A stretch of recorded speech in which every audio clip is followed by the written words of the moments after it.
Hey everybody, Scoutcrafty here again. It's Mishmash Monday, but it's Happy New Year. Happy 2024. First video of the new year, and we have a lot planned, a lot of good projects on the burner for this year. Today we're going to start off, hopefully a good episode, starting off with some items that my mentor, Dan Semel, thought that you would like to see, items for the show, and let's get right to it now. I'm pretty excited about this. Okay, our first project for 2024 comes from my mentor, Dan Semel, who Dan has forgotten more about tools than I will ever know. But Dan brought this in because he thought it'd be a very interesting project for the show. And I'll return it to him the next time we go to the meeting. But what this is, it's a antique Demagnetizer, and it's really interesting. We'll get to that in a minute. But he also brought this in. Now, Dan has the largest collection of RPM or indicators or mechanical tachometers of anybody that I have ever known. And this is just an example of a type of one he has. But this one's frozen. Now, you can see the handle goes on here, but this one is frozen. And he thought it'd be fun to fool around with to see if I can get this unfrozen, obviously without damaging it and whatnot. And he's tried a few different things. So what do you say we see if we can get this unfrozen first before we get to the beautiful Demagnetizer? Now, how these antique RPM indicators work is, you can see here, this goes into it. That's why it's shaped like a point. It goes into usually a chuck. Usually machinists would use these. You would push it into the chuck. As it would spin, you would time this for 1 minute, and it would show you how many RPMs it turns. But like I said, this is frozen. It's probably the shaft, the gear. And first thing we're going to do is we're going to see if we can't loosen this. Now, obviously this is going to be tough because you can see that little hole in there. It's probably been peened over a little bit, but you don't want to strip out this screw. So let's see what we can do. Okay, so here's the head of the screw that's in question here. And you can see there's a slot that runs down. But if you look at from the side view, it looks like this. And you could see that it's not a square channel here. If you look real close, you can see it's kind of worn on one side where maybe it was attempted before. And I'm going to try and, I don't know if you could see this with the, I'll put some white behind it. Maybe you could see. Can you see that there? There's a, it's not square. So any screwdriver I put in there, even this one here, it's got a hollow grind. Any screwdriver I put in here instantly wants to cam out and twist out. So there's no way you'll get any screwdriver. And there's two ways you could do this. You could try and restore this with a hacksaw blade and some files to make that square, or we can try and grab the outside of this with a vice grip or something and try and spin that. So let's try that first, because it's much easier to work on the screw when it's out. We'll see if we can try the squeezing it first with the vice grip. Okay, I tried a little bit of heat, so just to make sure that, and also, now there's a couple ways you could do this. You could clamp it on the side like this, and you could try and open it, or you can do it this way. You could clamp it, and I like this way a lot of times. You clamp it from the edge here like this, and once you clamp it down, unfortunately, this is getting a little beat up now, but once you clamp it this way, you take an adjustable and you go onto the jaws of here, and you can open it that way, try and turn it. But either way, this is in there really, really bad. So what I'm thinking we might have to do is we're going to have to drill this out, because we have to get this gear off to get to that shaft. There's no way you're going to loosen that up. So we'll drill this out, making sure not to touch the thread so that we can get a new screw in there, because I don't want to mess up any of the point or anything. So thank God it's got that little niche there. Let's do that. Now, the first thing we're going to do, I always tell you, get some of these center drills. You can see here. There you go. Center drill. Nice small one here. And we're going to enlarge that little, remember there's that little hole there. We enlarged it just a little bit using the center drill. Now we're going to take a drill and follow it straight through. Once it's hollowed out, you'll have a much better chance of loosening this up. We'll see. Okay, you see the setup there. Now we have a drill. Now we're going to put some Tap Magic, which is a good lubricant for drilling through. We'll go right through that. And this drill bit is just there to try and keep it level. Okay, a couple of worst possible scenario moments here. Actually, I broke my drill inside of that hole. Trying to get it out was unbelievable, but I was able to drill it out. And we still got a little bit of that sleeve in there. We'll get that out. But right now, I could remove, and you could see, look at that. We could remove that from there, and you could see what that looks like. Well, maybe you can't, but... Okay, so we didn't damage any of this, but we just have to find out what this thread is. I'll try and slip that out of there and find what that thread is.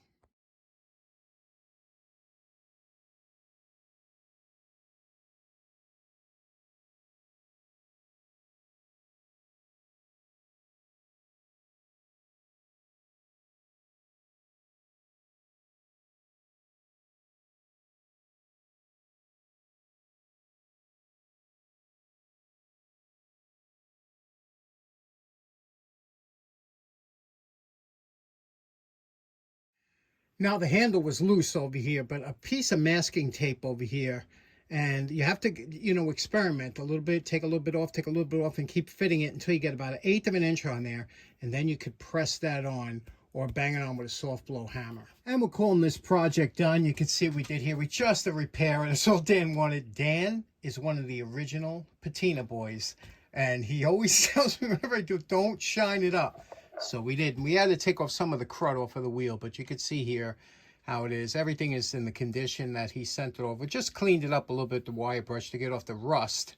But it works beautifully. Now you could see here how it's set up. Those dots indicate 0, okay, and 100, but it goes from 0 all the way to 100.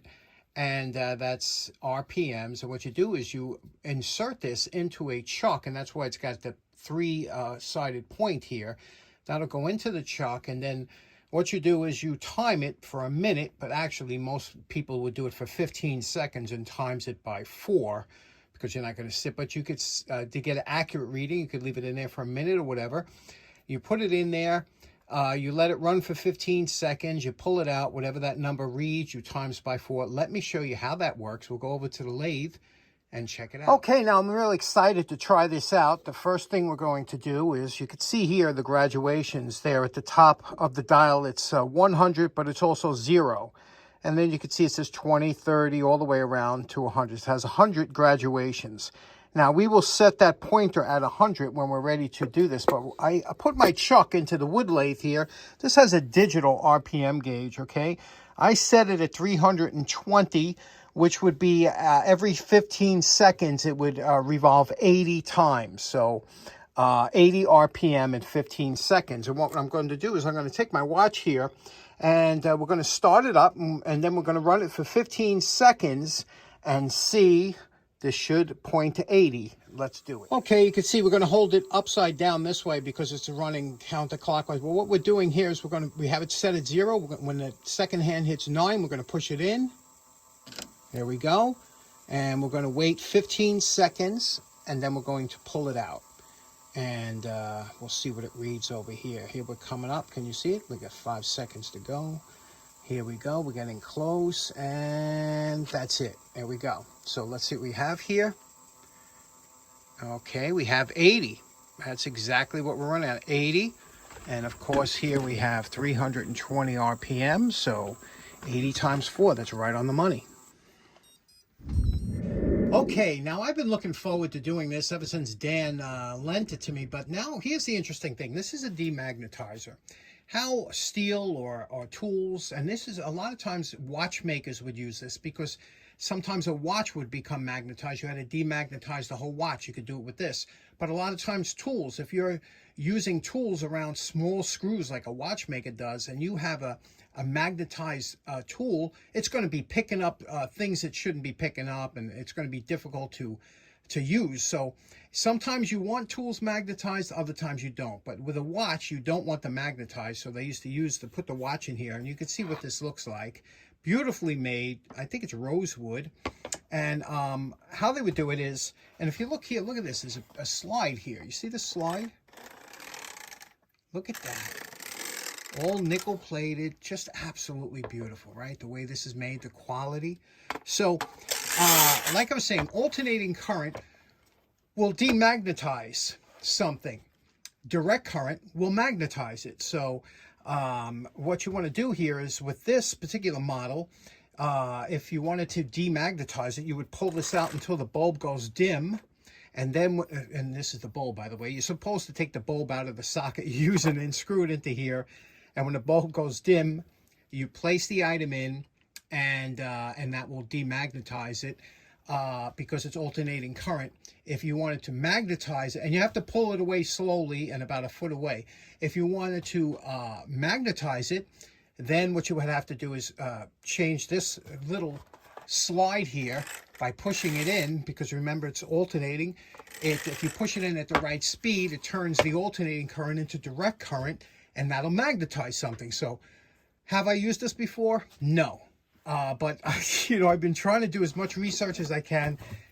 Dan had some printed up instructions, and also there's good instructions on the box here. So what we're going to do is we're going to try and work this. Now, this is from, and you can see the patent date on here, 1902. Can you see that? 1902. So the thing is, electricity was in its infant stages back then. Now, there was DC in some houses, there was AC in some houses. It's strange. But here you could see these two posts. Now, you're supposed to take the cord, and there was no cord. And we're going to have to put an end on it just to get it to work. And then also the cords just went into here, and they have these kind of posts here with the little knurled little post locks that will lock down the cord. But just think about this. You have AC running into these two posts this close. If you touch these two when that thing's live, your hairstyle will change drastically. We're going to see what we can do. The original cord had a, from what I've been reading, the original cord had a fusible link in it, which means it had a 5 amp or something fusible link. So if you did do something wrong, the fuse would pop and you wouldn't electrocute yourself. But this one obviously doesn't, so we're going to have to do something to take care of that. So let's get started, see what we can do. Okay, this is absolutely awesome, isn't it? It's like going back in time and working with that Tesla and Edison stuff. Okay, here's what we did. I got some gloves on. Anytime you deal with electronics, it's always good to have a small rubber glove just in case, So what we have is, I found a screwdriver that's magnetized, okay? And you can see here, you can see this nail down here. Okay, now watch what happens. See it? It's magnetized. It's picking up that nail. See it? So what we're going to do is we're going to try and demagnetize this. Now, according to the instructions here, what we're going to do is we're going to turn this. Now, what I did, instead of using this cord here, Dan supplied this cord because we want to put a period correct end on there, and maybe some solderless lugs on the end, the period type. But until I get those, I just have a regular cord in there, and I have it hooked up to my dim bulb tester, which will, in case of an emergency, should light up instead of giving me a different hairstyle. So here's what we do. We're going to turn it on, and when we turn it on, as we slide this out, this bulb should come on, because remember, over here with these alternatings, that's how it makes a difference between alternating and direct.